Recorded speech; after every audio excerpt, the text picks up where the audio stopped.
We'll be live. Yeah, well, hey, welcome to the Operation Grow Show, Season 5, Episode 43. Organic, same, not organic. In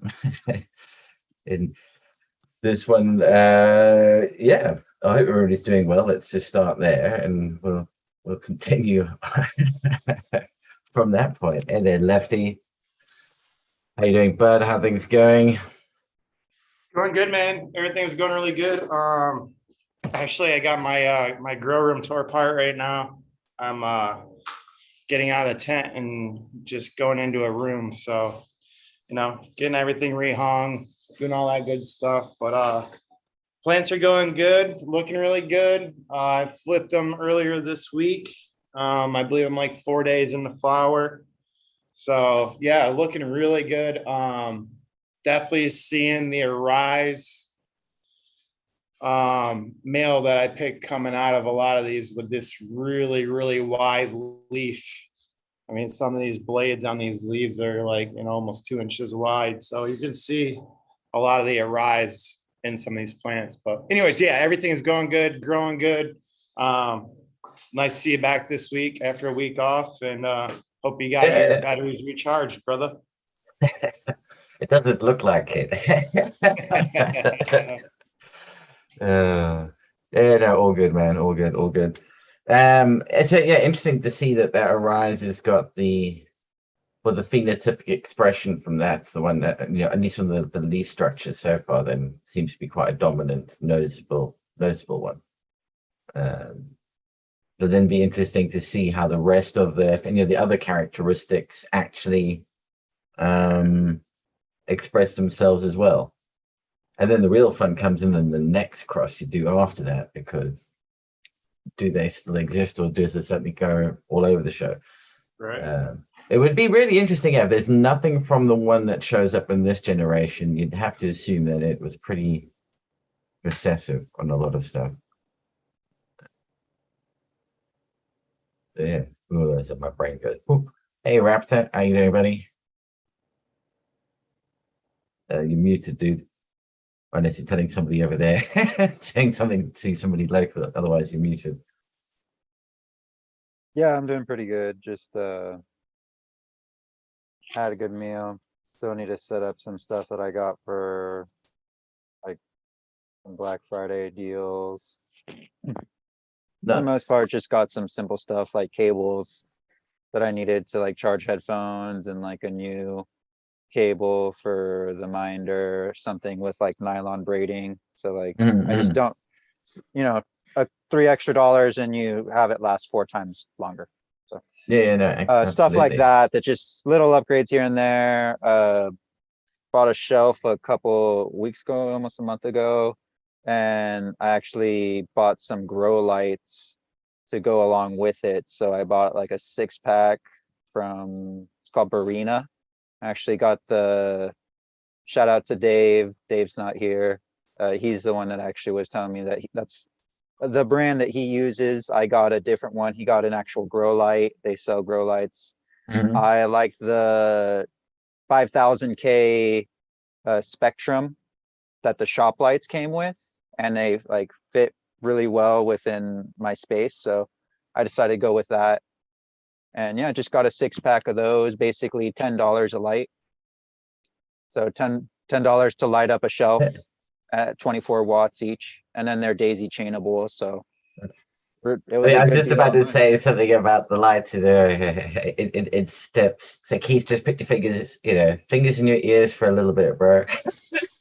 But that's the crazy thing about something like the they're LEDs. Is because they're not T8s. Yeah, but what I'm saying, because of the type of efficiency that those lights are naturally achieving, just in as they progress, the overall efficiency in the bottom of the range LED today probably outperforms the top LED of 10 years ago. Just in terms of that performance scale.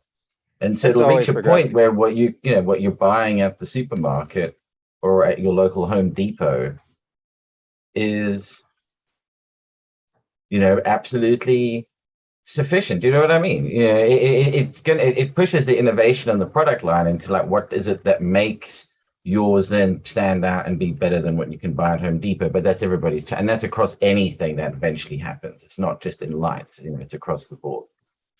Oh yeah, I just needed something to like keep cuts alive, keep seedlings alive. Just around there. But yeah, if you wanted something a little more powerful that was gonna get you all the way, I think Keith could offer something. And he even had a pretty good deal going on, right? Black Friday? Yeah, man, I still actually haven't changed that sale price, so There you go. Hey, it's still going on. What was it? Free, Yeah. dollar a watt. yeah? A free per watt. I also think that it's cool how they're getting more and more efficient. There is kind of a ceiling to that if you're growing in a colder climate. There's a point where your garden is going to be too cold in the winter and you're going to be running your heaters, which kind of defeats the purpose of your efficiency losses. So, but I mean, that's for places like Canada, and Maine and Michigan, I guess Washington, Colorado, places that get really cold. If you're in a hot climate where you don't have much of a winter, like, the new generation shit is going to keep your garden cool. It's pretty awesome. Yeah, and also, it just becomes that much more affordable. It's becoming more affordable to everybody. The R&D is being paid for now. And so it's now just about cost of production coming down. Of course, what's keeping the price up at the moment is scarcity of getting hold of the fucking product. But that's a different story for a different conversation. Yeah, shipping is fucked now too. Like getting your shit from China. Yeah, absolutely. Absolute bitch. Hey, GMF, how you doing, buddy?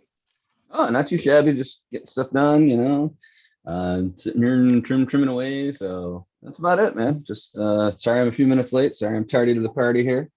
No, that's all good, man. That's all good. Well, I kind of wondered about, we were just talking about prices and stuff changing. I mean, historically speaking, once prices go up, it's really hard to get them to go back down. So I'm wondering how much this is going to hang around afterward. People are just going to, a lot of times when people have an excuse to raise a price, they're not going to take the same opportunity whenever that pressure leaves to take the price back down. So I'm wondering if we are now just going to deal with a slightly higher margin for the high-end LEDs and stuff. Yeah. I mean, I think the timeline, the timeline is over the next 5 to 10 years. At that point, again, it will settle back down. And Have to wait for innovation to reset the process and bring us better lights. Yeah, just something to catch up if it happens. Ooh. Yeah. Anyway, so but Keith, how are things going there in Colorado at the moment? In Denver, how things? Things are Haven't going. seen you for a while, right? Yeah, man. Yeah, I was working on the garden, been doing chores all day and shit. But when I got the message, I was thinking earlier this week, actually, it's weird. I was thinking I haven't seen you guys in a while. So, but I ate an edible this Okay. I made some butter out of some of my trim and some of my old nugs and shit. And then my friend and I made this like really dank chocolate cake. Sounds good. I can only eat it one bite at a time, dude. If I take 2 bites, like The one bite brownie. fuck, man. It's taken a lot of discipline not to just That's what's the worst thing about like having a cake as an edible is it is Moorish because it's a fucking cake, man. Yeah. That's why I like cupcakes. You could have a really strong cupcake or have a weak one, and you can like get that down. It's like, okay, this one has so much, I put this much volume in there, this much batter. Yeah, or Yeah, the friend of mine cakes. discovered a certain Indo Expo. Be careful taking cupcakes off short people and eating the whole thing when you've never had an edible before. Oh dear, that was funny, man. That was absolutely hilarious. But yeah, no, so it was a conversation point that came up just the other day, yesterday, in fact, like organic, and quite good to have you here from the Embracing Organics show, Keith. Yeah, they have to stand behind the title. Put you Yeah, on the excellent spot, man. timing. But it really was sort of, what is it that makes it organic? I mean, what are the assumptions that people are making? I say, if somebody goes, "Oh, it's organic," is one of the assumptions that people make straight away that it must have been grown in the soil.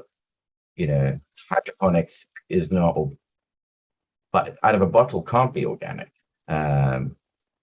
And is there maybe a difference between saying, well, it's organically sourced product or it's ethically sourced? Because that might be a little bit more the point to That's a how sticky are wicket. your organic, additives, etc. How are they actually sourced? Organic blood meal from freshly drained cows. Organic bone meal, right? Yeah, Hmm. it's here in the United States, we use an organization called OMRI. I think it's the Organic Materials Review Institute, and they're the ones that basically have the ability to nationally sign off on whether or not something is considered a quote unquote organic input. So most So of it us is here in the all United down. States, yeah. Yeah, so it is all down to just the inputs, and therefore, I mean, that's all it is. It's just down to what went into it, and it's not a style of growing that determines whether it's organic or not. It's nothing Well, but the inputs Omri that is went just into it. one of a few organic certifications. But it is something people use, and then there's people that say, oh, that's a lower end of standard. That's the kind of stuff where, okay, where you'll see bone meal pass a lot more. You'll see the bat guanos pass a lot more. And I mean, that goes granted back to the that there's question, is difference. it organic? And then is it organic and ethical? Hmm. Are we actually, should we get this stuff? Should we be buying up neem from India, bringing it all the way over here just to put on some fields or just to spray on some plants? That's a heck of a Might be carbon footprint. Yeah, it might be Yeah, organic neem, but yeah, that's is it across the worth it? fucking ocean. Raptor, what would you say to maybe using alfalfa meal instead of neem? I think that's great. Oh, I think it's pretty good. It's not as high in nitrogen as the ones that I've seen, but I think it's right there. I don't think that's a big deal because you can get your nitrogen in other ways. You can Versus also have using nitrogen in it your more. composts already broken down and readily available. You could even like so yeah, GMF and I actually have had this conversation with kelp, replacing kelp with that, because why are we taking stuff from the North Atlantic Ocean and again bringing it over here? So yeah, once GMF told me more about alfalfa, I recently actually bought a 5-pound bag. I work at a nursery, so I get like 40% off, and it was just from That's Down to sweet. Earth. Yeah, I'm actually gonna 40% take off is awesome. 40% off, and I'm not allowed to take advantage of sales, so it's just 40%. It's like no matter what, I can't compound it, but hey, that's fine by me because yeah, they price mark a lot, but I just picked up some of that, and then after I did the math, it was like $1.50 per pound with that 40% off. I think it was $12.99, something like that. And then GMF, I asked GMF after I bought it and did all that math, hey, how much did you get yours per pound? And go ahead, GMF. More like 50 cents, but I bought mine from an agribusiness as organic food for animals.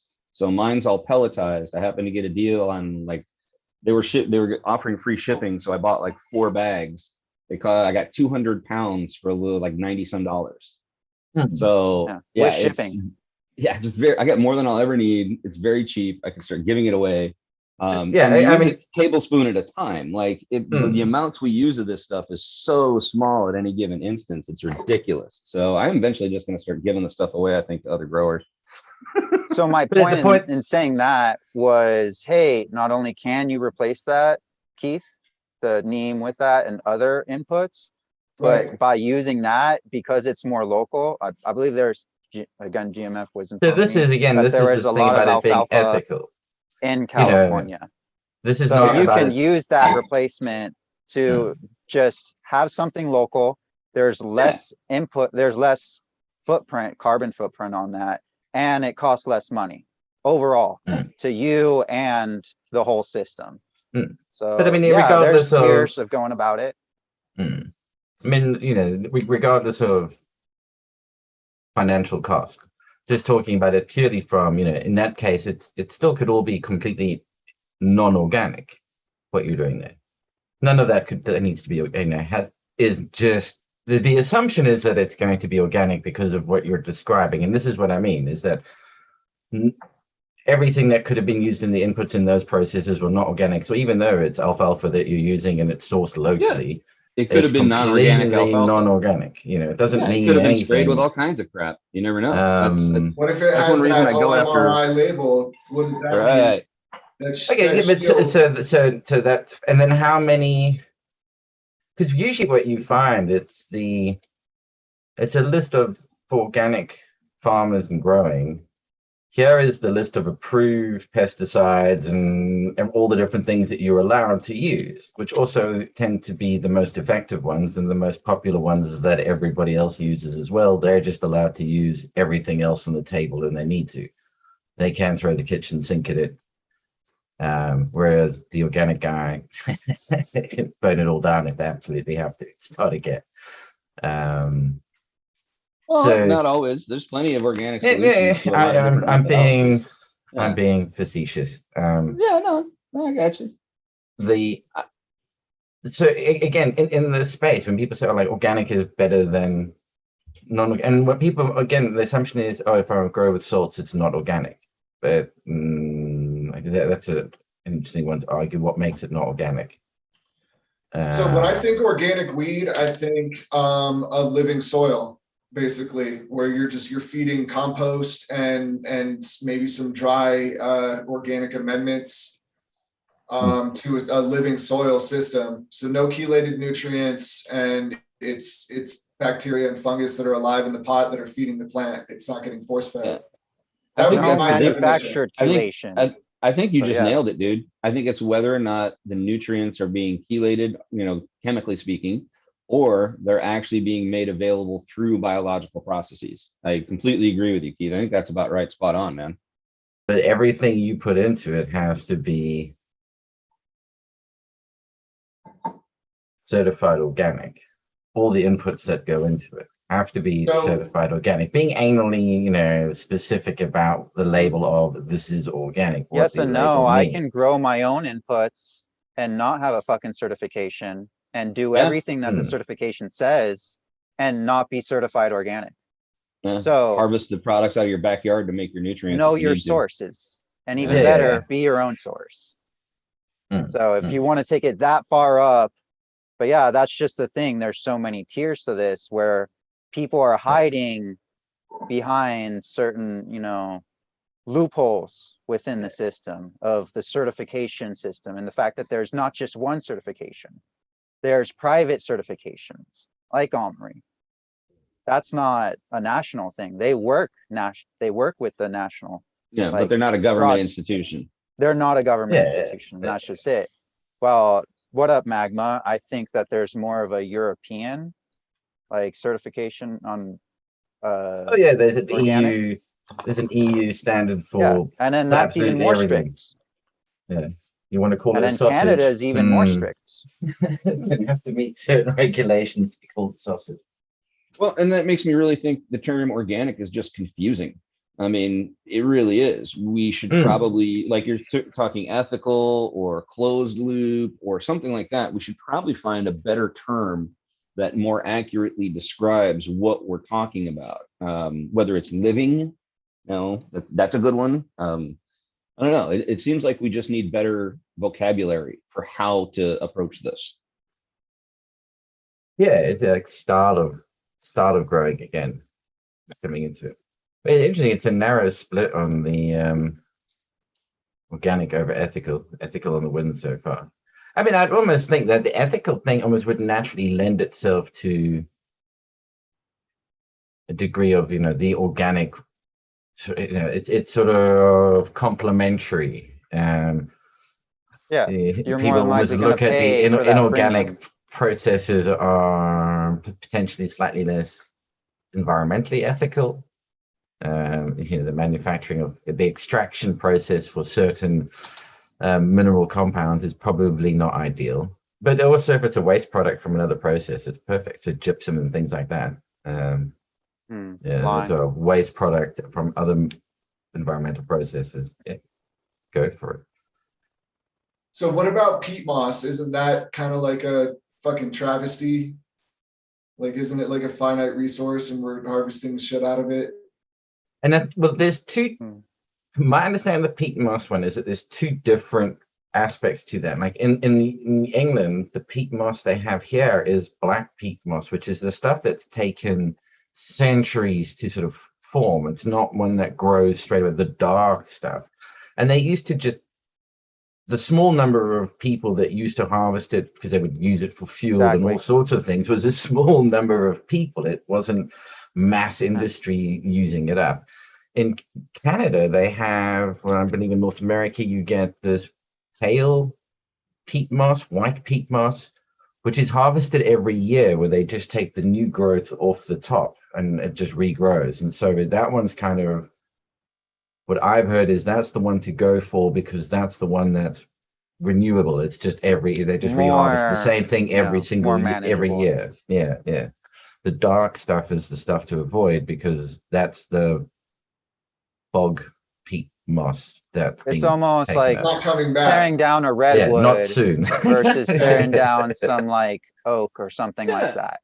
Well, and Right. that's kind of, yeah, that's a weird way to look at it. Because I mean, it does regenerate, but it takes literally way too long to be functional on a human scale. Mm, mm. Yeah, We're yeah, talking geologic time. yeah.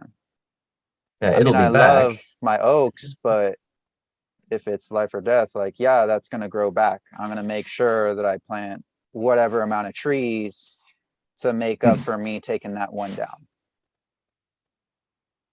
And that's how it should be. I mean, it's not always like that. And, we're even seeing problems with the way we're growing, like we're arborists are facing challenges with the quality of the wood because it's not the same. We're speeding things up and it's not the same granules. It's not the same structures that you see in those older woods. And I had no idea. You start looking into this and like how things are being sourced and how it's all going through. And because more people need more of these items, they're getting slightly more weak. And it's just kind of like, okay, now I'm seeing why it's getting worse in the supply chain, why it's getting worse in all this stuff before everything happened. Like now we need to replace things more often. That chair that could have been made 200 years ago from a certain type of wood, and you use that same kind of wood now, I don't think it's the same structure. It could be like a lot looser and not a lot less. It's just, I mean, the type of Stable. trees that make that kind of wood take a hell of a long time to grow, and so they just aren't Yeah. around anymore. If it takes 200 years Yeah, to there's grow a that too. seriously hardwood tree, it takes 200 years to grow one, mate. Unless you're going to hang around, unless you're planning for way in There's the also future more for your carbon, company. What are you doing, dude? I'm planting trees for there's more 100 carbon in years the from air now. too, so they're Yeah. growing at different rates, so it's not the same Well, same mm. species and not the same environment. Yeah, different phenotypic expression. And England's a good example too of what like our societal changes can affect the landscape. Like at one time, yew trees used to be pretty common across England, but once they started going to war with the continent on a regular basis, well, longbows had to be made. So England lost a lot of its yew trees, and a lot of its yew trees never went on to reproduce because they wanted to make longbows. And war had to be made. There's also, I think, well, no, those elm trees, the Dutch elm bars fall through the place and just Mhm. absolutely destroyed it. Yeah. Yeah, I find that again that getting back into the organic, not organic, debate question. And does it really make a difference? That's the other interesting, at the end of the day, I would be very interested to see in a blind taste test if somebody could actually accurately, and accurately means with more than a 50% success rate, because that's just as good as going isn't, it's a 50-50 guess. You've got to be up there in like 90% every time. Then yeah, I'll say there's something to it. But and I don't mean, it's got to be equally grown as well. And you can do it with anything, do it with chocolate, because with this particular product, you can fuck it up in the curing. Doesn't matter how lean and organic it is. I mean, how you're judging the product is the final thing that's presented to you. You go for the one that's got the strongest flavor. I've seen some of those sort of taste test challenges go horribly wrong. Well, it's funny you mentioned chocolate, simply because I owned a chocolate company for a while. That was a large part of what I did in my bakery. That was actually, we were a chocolate company first. So there is some very unique things that happen with chocolate production in that it goes through fermentation. And that's one reason a lot of products that have to be fermented, you have to be very careful about what products are applied and what aren't, because if anything interferes with that life cycle of fermentation, whether you're doing coffee beans, whether you're doing chocolate meat, any of those things, you seriously screw it up. That's why a lot of people don't worry too much about barley, because if it can make beer, if the yeast can eat it and not have their life cycle disturbed, then it didn't have anything terribly sprayed on it. Otherwise, the yeast would be a really good indicator and it wouldn't make good beer. So Yeah. I wonder how much that is really should be the standard. How do we find a level in food? In food, we call it wholesomeness. It's not whether it's organic, it's not whether it's whatever. Is it fit for consumption? Is it wholesome? Maybe that's a good word for it. Is it wholesome wheat? Yeah, I mean, what was interesting in the test I saw, the one thing that they all did agree on, though, was, for instance, like the apple, they all went, that's the one. But everything else, they all bad. I mean, they really struggled with, and that was things like gin and tonic, all of these, and it was like try and pick it out. And it's like, but maybe something like an apple I could understand as well, because it has an apple tastes like an apple. In this space, everybody's tastes different, smells different. There's no way of being able to, really judge it on that sort of level. Do you know what I mean? It has a Well, also too, an apple's not gonna be sprayed the same way when it's grown. There's two different ways. Like it's one of the fucking dirty dozen.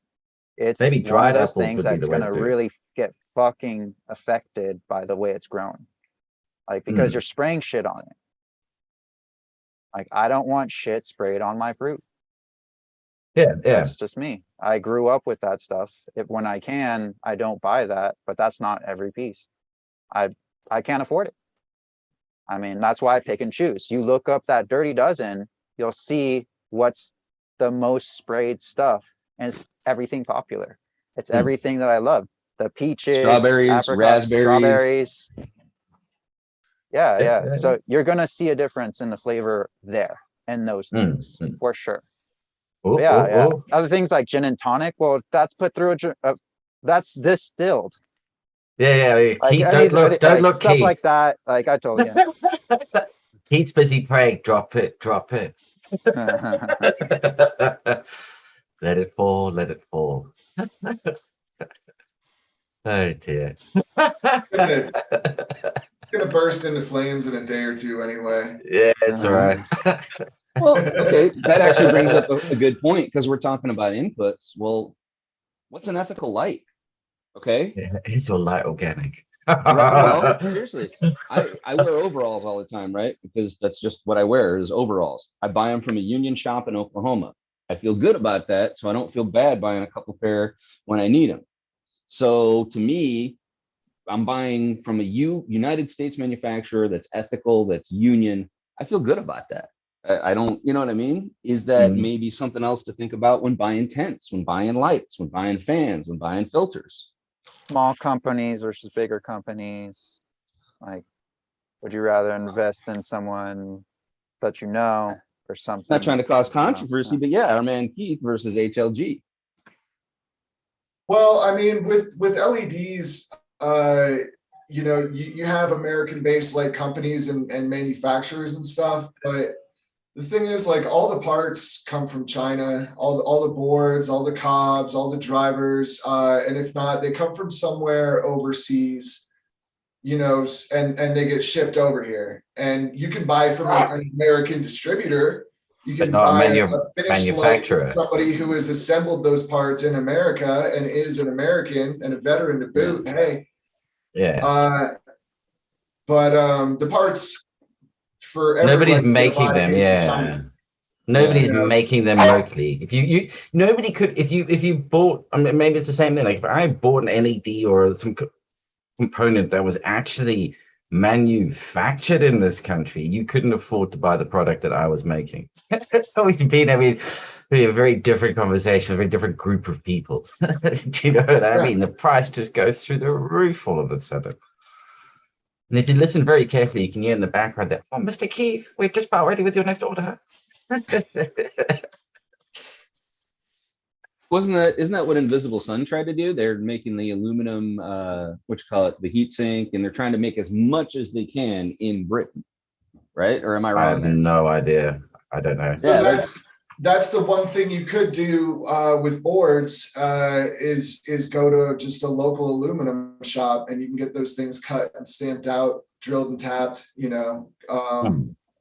and with the price of aluminum being what it is now and also the price of shipping, like, you could probably get away with that and still make an affordable light. well, and You're still Canada's gonna be one of the ordering biggest your- producers of aluminum, right? So that's North America, right? Yeah. But you're still going to be ordering your actual LEDs, your board or your cob, and you're going to be ordering your drivers, that are manufactured overseas, 100%. Hmm. Oh, I can see 3 blown LEDs there. Well, I guess I'm just wondering, like, okay, say, like you're saying, the manufacturing of the actual LED itself, you're kind of forced to get from a few certain places. But how much of that supply chain could we try to claw back? That's easy. How much? Could we just buy the LED, lenses from them and that's it, and then build everything else domestically?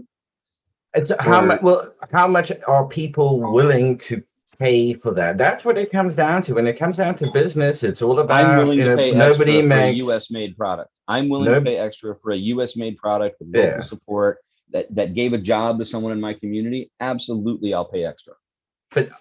Are there enough people willing to pay extra? Because nobody gets into business to lose money. It's got to put a roof over your head and food on the table, whether you're making seeds or whatever other bits and pieces. That's the whole objective about getting into the business. And you might be 1 in 10, but that's not enough to feed and, because the price hike might be more than just $1. Do you know what I mean? The price hike could be quite substantial. Suddenly your $150 or $300 light is $700 minimum. And that's Okay. quite a steep ask all of a sudden when you would have bought 2 previously, you umming and ahhing over buying 1 now. Okay, but just to put But that in perspective, the profit too, margin for the person making the product is still the same. They don't make any more money. They're still making the same as if they were selling 1 before. In fact, they're probably making less because everything's gone up in price for them. well, and I guess that was going to be my point. Why not use that as a point of distinction to actually make yourself different in your market? Because right now, yeah, you are competing. Like, say you're a US manufacturer or you want to put out a product, you're competing with all imports.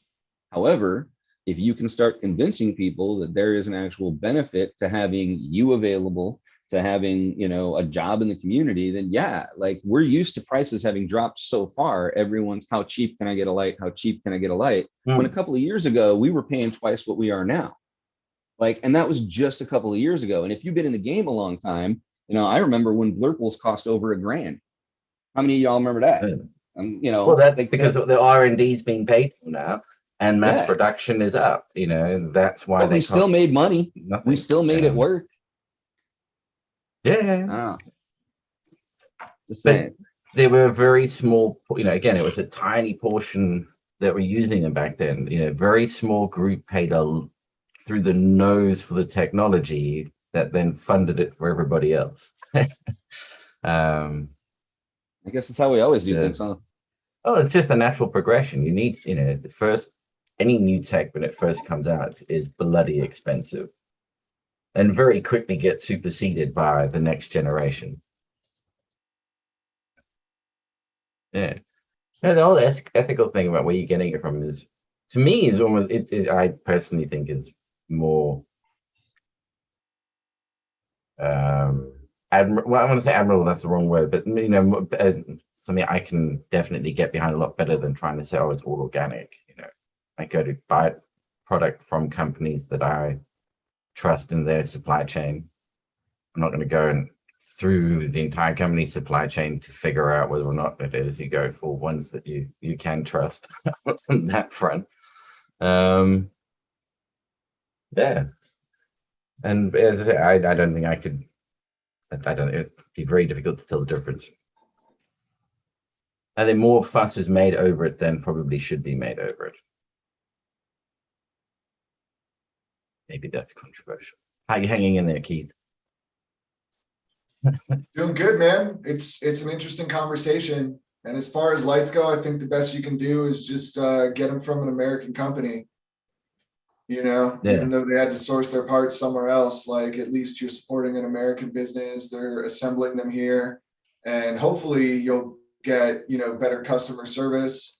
And hopefully you got your light from a grower and, you know, people that you can ask questions and stuff and get your shit fixed under warranty if you need to, without having to ship it back to the other side of the planet.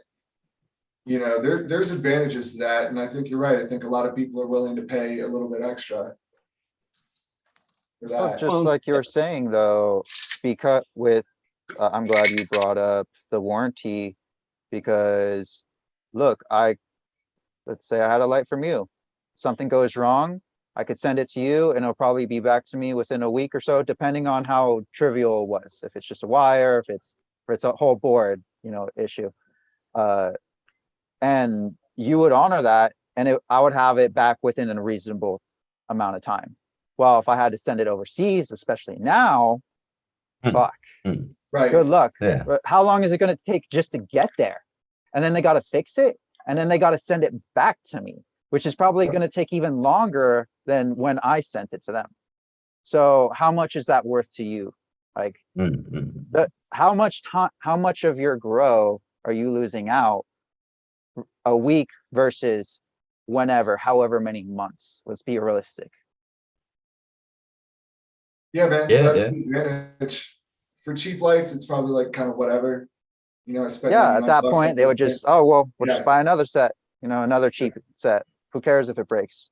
Yeah, but if you're buying an $800 piece of equipment, you want to be able to get a hold of the guy that sold it to you, you know? But I don't know, man. Organic versus ethical.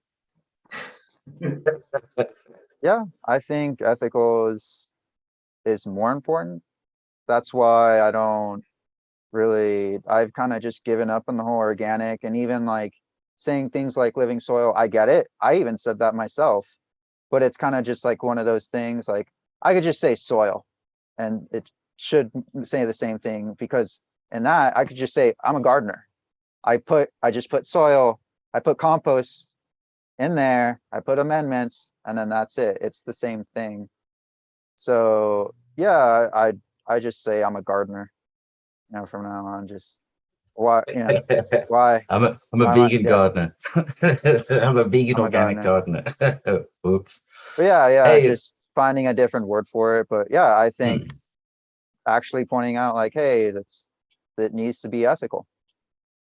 You know, should Hmm. I be scraping up some fucking cave somewhere for bat shit Right. just so I could Mm. grow some plants? Like, or I could just help out a farmer locally by me or in California that's an alfalfa farmer and say, hey, I need X amount of pounds from you. Where do you supply? And I could buy from their supplier even. Or And then- if I need a lot, I'll buy straight from them, straight from the farmer themselves. And in all Yeah, you the still got different, back guano. You still got back guano up on the shelves in the hydro store, man. And I think that's kind of fucked up. Like, there's. but you got that at the understanding- local garden center store, not just in the hydro store, dude. Mm. Just go down to your local nursery and you'll see it there. I mean, that's just it. I mean, it's just regular old bat guano as far as everybody else is concerned. Yeah, they don't. What's really interesting is just how little you pay for it down in the gardener center compared to how much you pay for the bat guano with some bright sparkly label on it in the hydro shop. Cannabis tax, man. Exactly. Well, But that, what was I gonna? Fuck, it's gone now. Shit. I had a thought Well- there. may I take the conversation in a little direction here, as long as we're talking ethical versus organic? Mhm. Since we have someone else in the industry, Magma, with us, we should probably ask him too. Good afternoon, Magma. What's the Good difference afternoon. between? Yeah, what's the difference between an ethical seed company? Does it matter producing seeds organically? Does it matter more they're produced ethically? Is there a set of ethics, or are there, seed companies that definitely are unethical? Like what is the divide there? Because I mean that's a little more nebulous.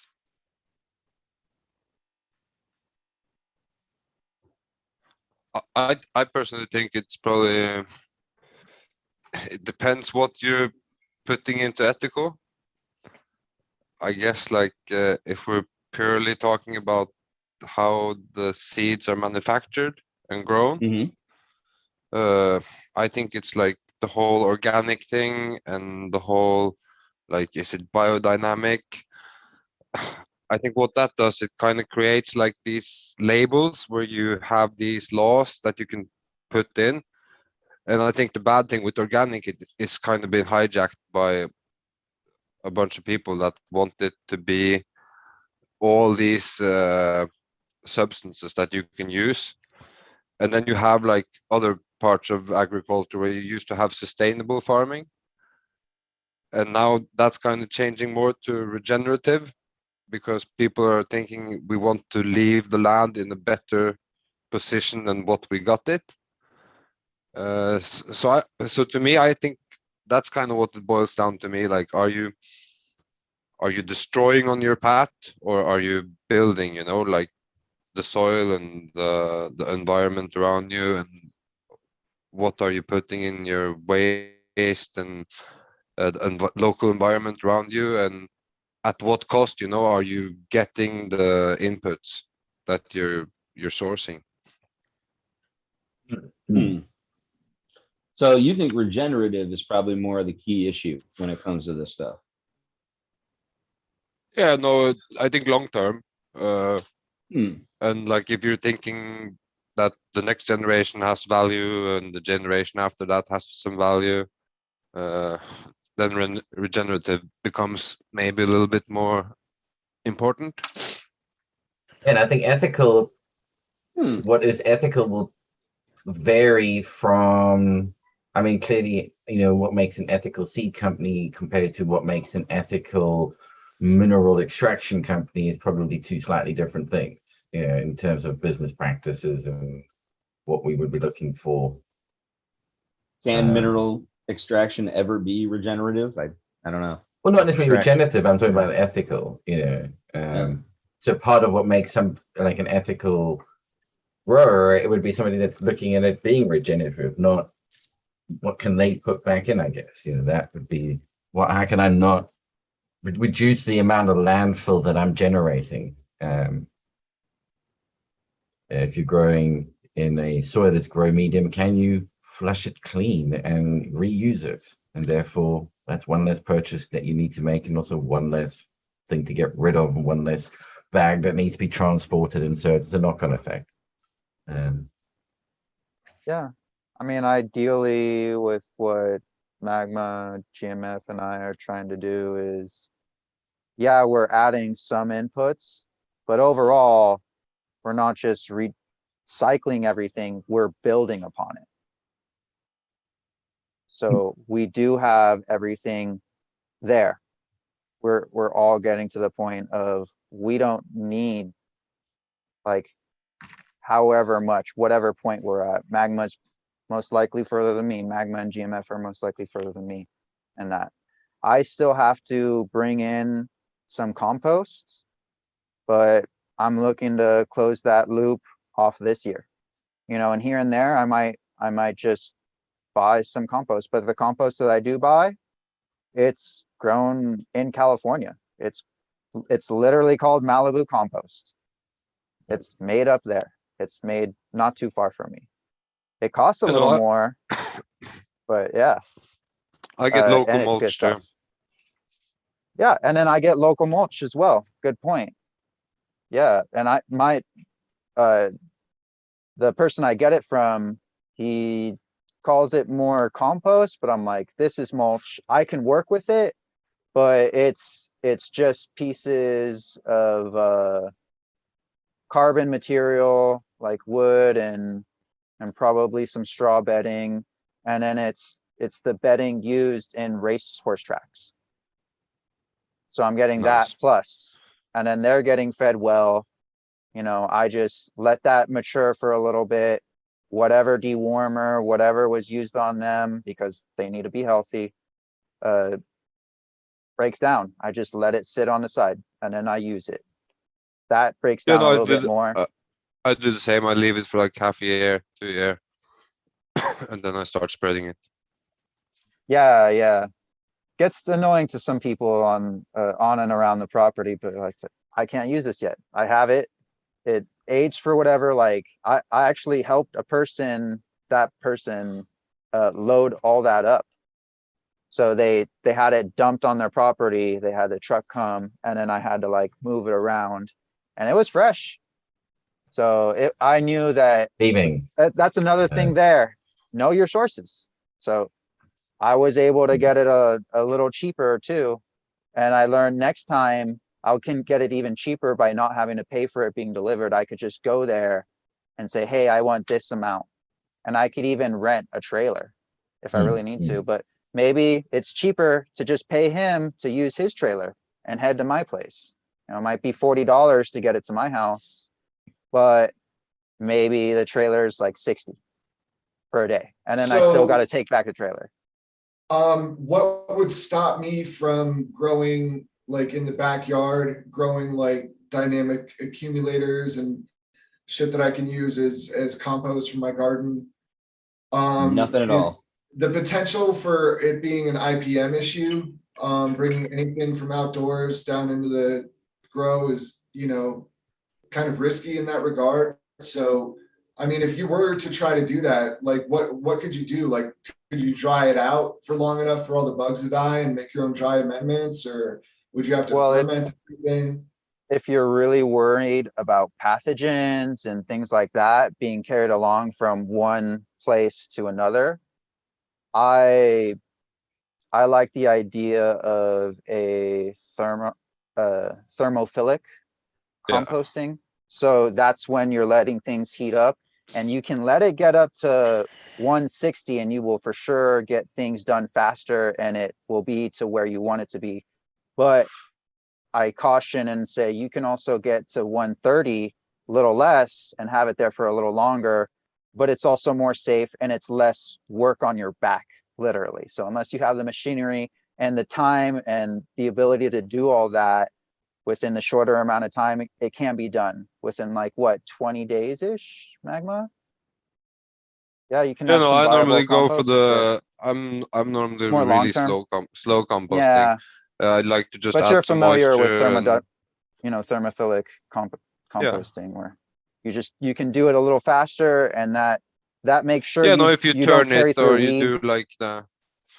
do like the Johnson Sue one that you were mentioning earlier.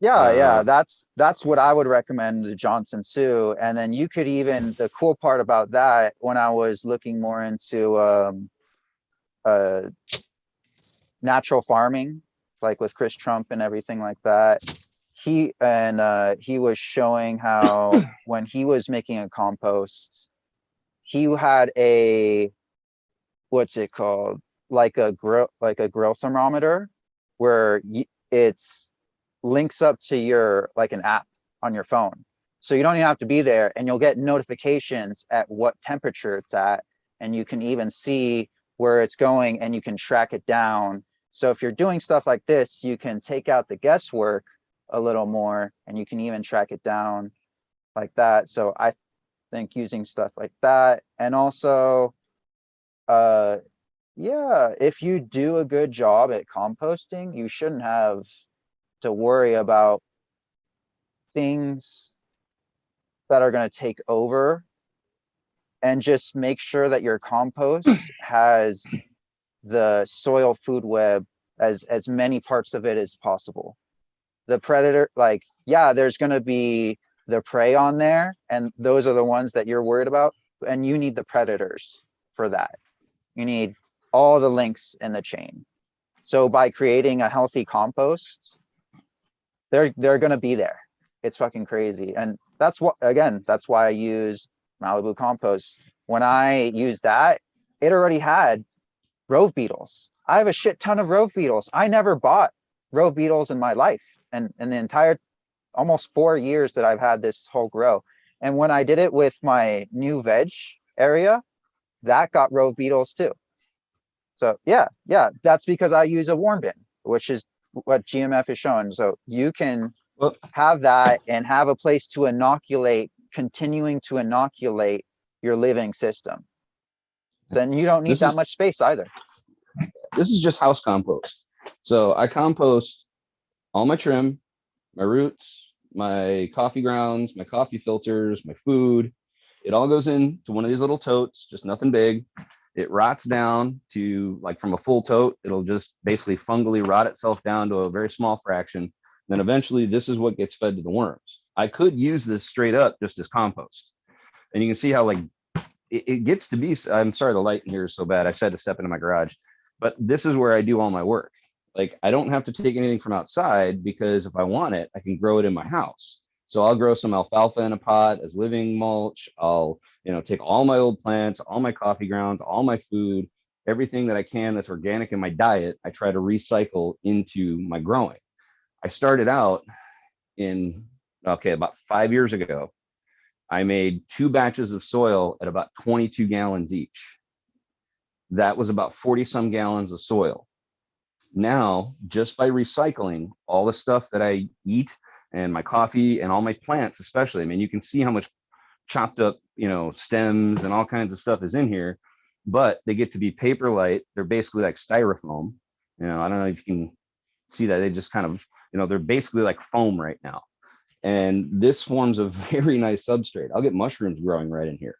So yeah, so this little tote takes care of all my food waste from my house. I started out with 40 some gallons of soil, and now I'm over 120 gallons. I don't buy anything new. This is just me recycling, feeding the worms, feeding that back into the system. I've actually made my own soil now 3 times the volume of what I started with. So if you do close the loop, you'll quickly find yourself making more than you need just from your own lifestyle. I happen to like good coffee, so that forms a good part of this, and all my plants. So I just wanted to share that. Yeah. Oh, Maybe sorry. spend You the guys can 10 see that. cents more for the banana that wasn't sprayed. So that's Yeah. good for your worms to eat, or for And, the microbes to eat, and then the worms to eat those microbes. and then See you can how start it's doing other little multiple projects. chains? So take a potato, just start using some of this compost, a little bit in there with some soil. It'll sit over winter, and when you're ready, just give it some water and it'll take off in spring. Now you got your potatoes ready to start. So, having all this much compost around your house is great, and you can do it totally yourself, just what you're eating. Just make sure you eat decently. Don't go to McDonald's. There's nothing there that you can use.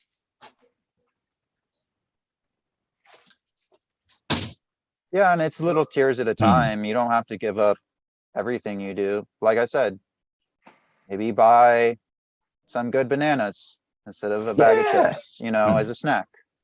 And then maybe you find that you're not as like slouchy and you don't want to be on the couch.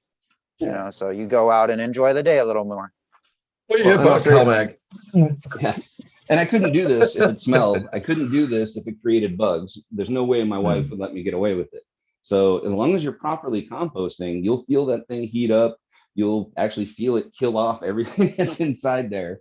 You know, and you can see if you're doing mesophilic or thermophilic. It's a lot of fun to play with this stuff.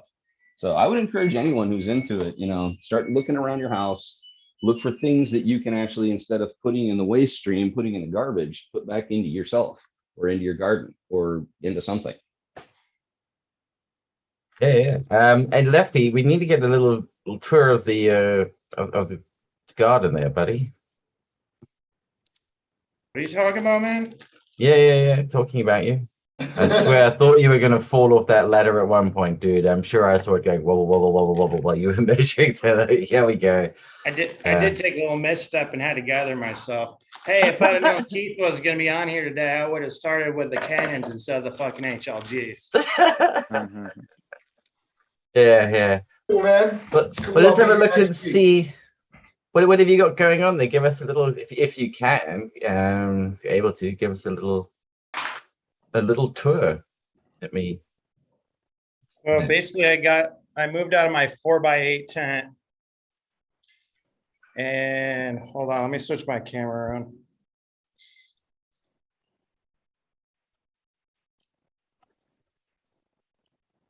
There we go. Ugh, it's a mess in here. Your plants look great, man. Appreciate it. Thank you. And these are. This is all the Banana OG Arise. Wow, that's a lot of them. Nice, man. They're looking really good.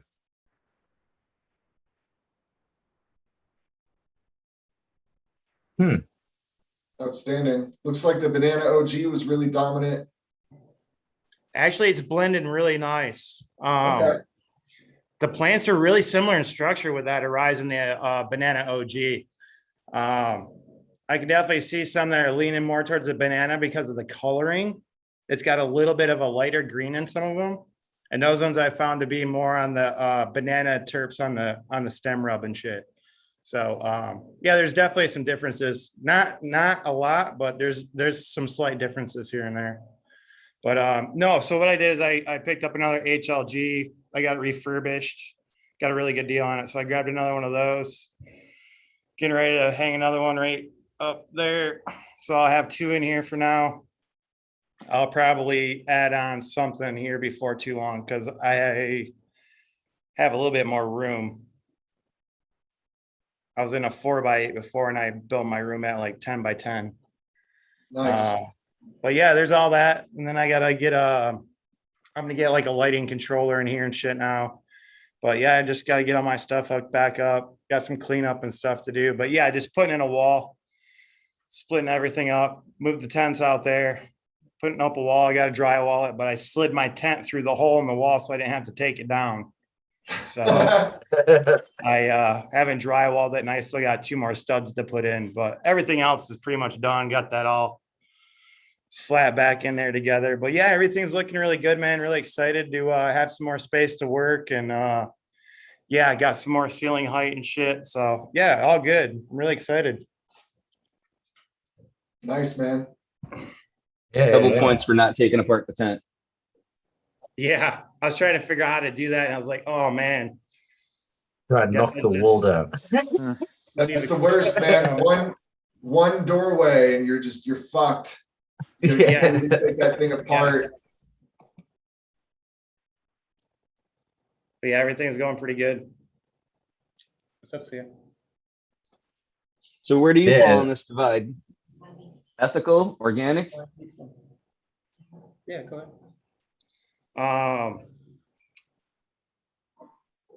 It's a big can of worms, man, if you open it up. I guess Oh, it you do. just depends on what you want to do.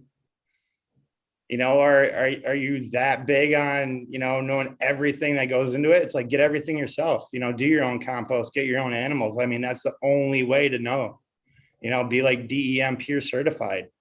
I mean, if you're really that concerned, you know, do your own stuff, be completely closed loop. Don't buy anything. I mean, it's Oh, hard. it's so much fun.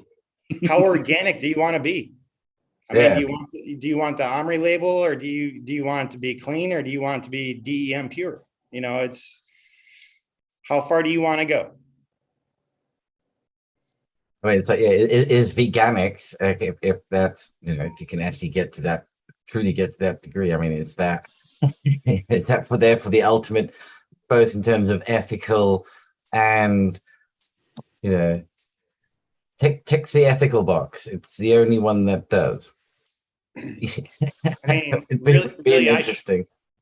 I try to do things the best way as possible. I mean, you know, I don't always do my research, and sometimes I get home and I'm like, oh, you know, this probably isn't the best thing, or oh shit, this came from Hawthorne Group, or you know, just it's like sometimes you get stuff and then you realize that maybe, you know, there's a little bit of something in there that you didn't know about, or you know, it was made by somebody that isn't ethical. You know, I kind of like to do that too. You know, if people aren't ethical, I don't like to deal with them. So it's just, you know, it's just doing the research. Can you afford, you know, what can you afford to do? You know, do you have Yeah. the space to be able to do it? You know, not everybody can put a 15-gallon pot, you know, in a grow space. You know, that barely fit in a 2x2 grow tent or something. So it just all depends on, you know, what you're capable of, what it is you want to do, and how far you want to take it. I mean, being fully organic, it's a lot of work.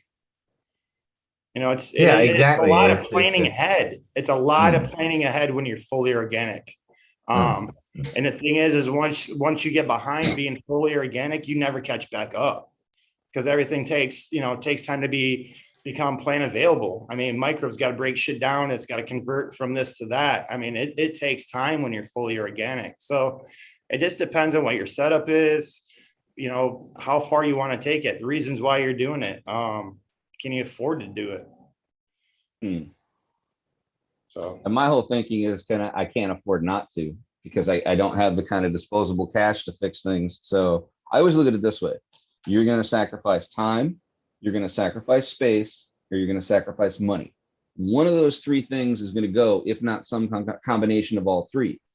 So I just try to always lean on the first two, on time, and then, because that's what I got the most of. Second of all is space, Right. and the last thing I got is money. Yeah, I got Yeah. more time than money, man. I hear you there. Well, and that's why I stick to it, because as long as I have the time to let things, you know, do, like I've been doing this for years now. So I've got compost working while I got things outside. Like I don't have to do anything. It just kind of does itself. I just have to let it do its thing. You know, the biology does all the work for you. You don't actually do. It's like making beer. When I make beer, the yeast do all the work. All I do is keep them happy. So yeah. So we had- Question. Just a question from the American one, unless that's what you've spotted as well there, which is about are you going to do boards or bar style LEDs ever? I That's the asked.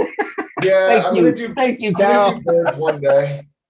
You guys, yeah, every time somebody asks, I delay it by another month. So All right, so we're out to 2045 now, yeah? Yeah, and I ask every time I see him, just to be honest, guys. I'll tell everybody out there. I did it in our little private chat. I wasn't going to call him out, but I ask every single time I see him. yeah, man, I'll get around to it one of these days. Shit's just been really busy, you know, and shipping and sourcing LEDs right now is kind of a crazy game. So Mm. I don't think anyone can blame you for sooner or that. later. Yep. What I wanted to mention is the last survey you did in chat about, can you tell, you know, really good, you know, non-organically grown weed from like organic weed. And like, I agree that you're not always able to tell just from like the flavor and the smell, or just from smoking it. But I do think there's a difference in like appearance, you know? Like, I Yeah. think you can tell when you look at it as well as smoke it. Like, to me, like that looks like an organic bud.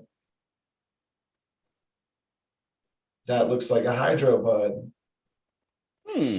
But You know, hydro does it, but then difference in again, so, but hold structure. on. But you see, like, you've just made the interesting thing there. You said organic bud or Interesting. hydro bud. Aquaponics could be the ultimate organically grown hydro bud. Just because it's hydroponically grown doesn't mean it's not organic. And then that's an interesting thing, because organic doesn't mean it's grown in soil. It means all of the inputs were organic. So Right. this is what I mean. That, you know, it's a natural instant thing. If you grow hydro, it's not organic. It's like, whoa, hold on a second. I can be 100%. Well, that one was In fact, it's definitely probably not organic. easier to be organic in Yeah. hydro, to be honest, because you know exactly what you're putting into the system. There's no ifs, ands, or buts about it. Well, so that second non-organic nug, I said hydro, you know, which is probably not the right term to use. I didn't but, mean to jump down it, but I'm just using it was as that synthetically reference grown. point. Like it was grown in cocoa with a 2-part synthetic cocoa A and B and enzymes in a flood and drain table. It was completely non-organic. Mhm. And then the other one was grown in living soil. So I don't know. I think there's definitely like a difference in appearance. Same Like I've cuts. grown enough organic weed to kind of know what it looks like, you know, Yeah. or enough living soil weed to know what it looks like.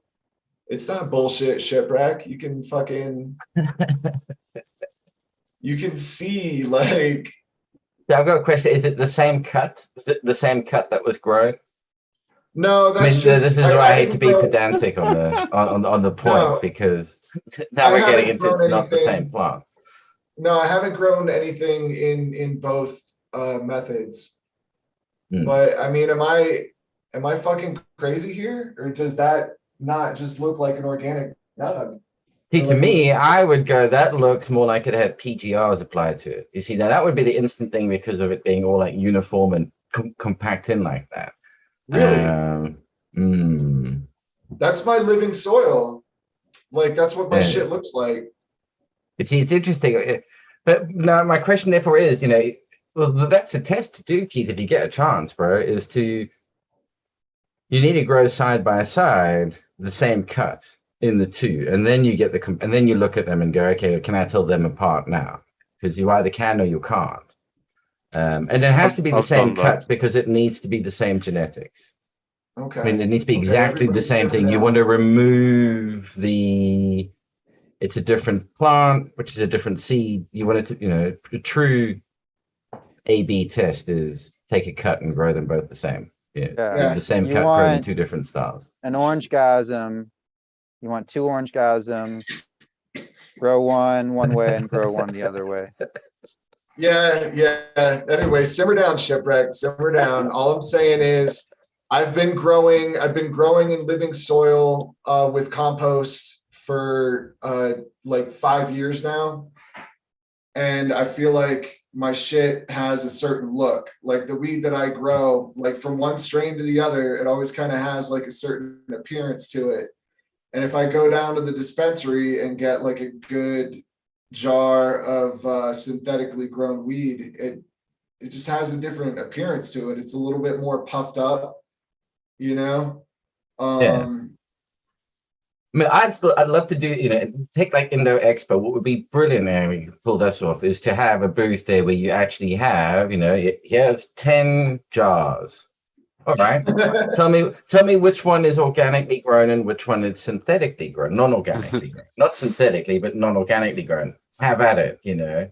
And as I said, if you can do it every single time with more than 90% accuracy, then we're onto something. But otherwise, I think you what, mate, it's just a hit and miss. You couldn't, yeah. And that's why I say it's more, to me, I think it's more about it being ethically sourced, because I don't actually think it impacts if it's grown well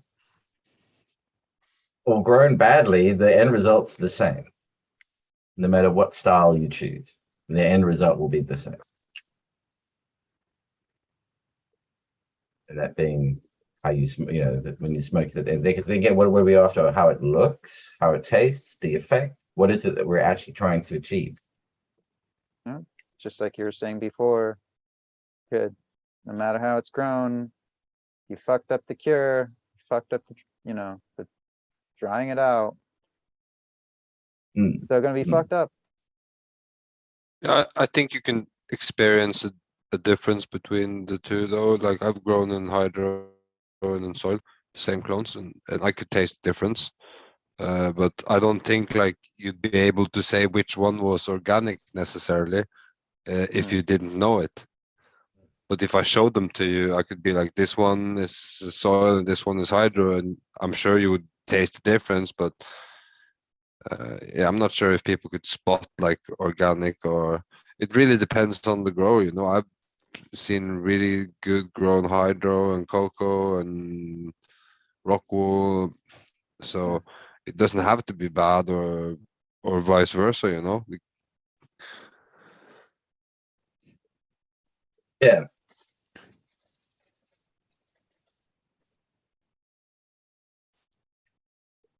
Yeah, I'd also love to put it to the test where you have, I mean, how much does the name influence what you think you smell or what you detect? You know, take exactly the same strain, put it in 10 different jars and put different labels on 10 jars and have people read the label and then smell it and go, you know, what do you think? Like if they go, wow, you know, so different, you get to the end, it's all the same thing. I think you're confirming like in food testing and that that's why they do it in like a cups and under lighting that makes everything look the same, so you can't tell the color because how much of an impact that has on your potential interpretation of the taste. I think you could show it like they do in like restaurants where you get like a food tour. You could do like that, you know, with like a weed tour, and you could show the nuance and differences between like the different growing styles really easy from only one cultivar. Well, that would be it, Yeah. because as soon as you go, okay, so that's just one. Now, that's 23,000 of them. Have at it. Tell me what you think. Oh, dear, oh, dear. Well, on that note, actually, sorry, Aaron, before I cut you off, yeah, go for it, Jeremy. Yeah. Oh no, I was just gonna say, I'm just reminded again, you make a good point about people eating with their eyes first. That's one reason, like, we do that a lot in the food industry. And funny enough, John Cleese's Wine for the Confused, the opening scene, he does that to people. He serves everyone a bunch of wine in squeezy squirt bottles so they can't see if it's red or white. Most people can't tell the difference. Mm-hmm. Yeah. Just saying. I mean, yeah, when they brought out that green, I think they did it everywhere. Heinz did the green and blue ketchup. That just messed with people's heads. It tastes exactly the same if you close your eyes and eat it. You couldn't tell what color it was. You know, the color didn't have a flavor, but sure as shit, people were putting like, you put green ketchup on their on their eggs. Like, I'm not having that. Like, what's wrong? And we do that in baking a lot with illusion cakes. You make something that doesn't look like what it is, but then it tastes different than what you expect it to taste like. That's fun. Make it out of pate instead of actually cake. I think the guy in UK does that. The chef you have. Heston Blumenthal, yeah. Oh, and well, you know, it's fun. Yeah. I'm gonna make sure I don't do what I did last week, which is just post a link back to the YouTube channel. But if you want to join us for the after show, I'll post the link up shortly. But so where can everybody find everyone? Background, buddy. Where can everybody find you, sir? I can be found on IG. And what? Because generally we just go to IG and you're there. Yeah, Magma on Seeds. IG. Magma Seeds on IG. Excellent, man. Oh, my mom is in Indonesia, you know, where they've just had, I don't know if maybe these days you're a bit more in line with the volcano explosions that are going on around the place, but they just had one in Indonesia on the island of Java. Yeah, she had to go and have a look out. Because I saw it pop up on the BBC News feed, and I just messaged her on WhatsApp. She went, all of a second. Went outside on the boat, looked out, I went, no, I can't see anything yet. 20 minutes later, oh yeah, I can see the cloud. It's funny that I'm going to go there for a bus tour. Mm. So yeah, carrying on that note, sorry, man. GMF, where can everybody find you, buddy? Holler at me on IG if there's anything I can do to be helpful. If you got any questions on maybe how to close your own loops or whatever, Raptor and I will probably get into that here at some point and maybe try to help some people out with that. But yeah, holler at me on IG if I can be helpful. Usually I'm in the kitchen or the garden fermenting something or growing something. So yeah, and thank you, Pete, for making this platform for us to hang out on. I really appreciate the little brain bumpiness that comes out of this because I like the debate between ethical and organic. And is organic maybe even a lower bar than ethical? Like you should hit that bar and then strive to be organic, strive to be regenerative, strive to be closed loop. I don't know. Just I like the conversation. I appreciate the can of worms. So thanks, Pete. Appreciate it. Catch me in the Yeah. neighborhood on Monday too. Excellent, man. Excellent. And Raptor, where can we find you, sir? Raptor Grow, you can find me here every Saturday, hanging out, same time, having fun with you guys. And on Instagram, Raptor Grow.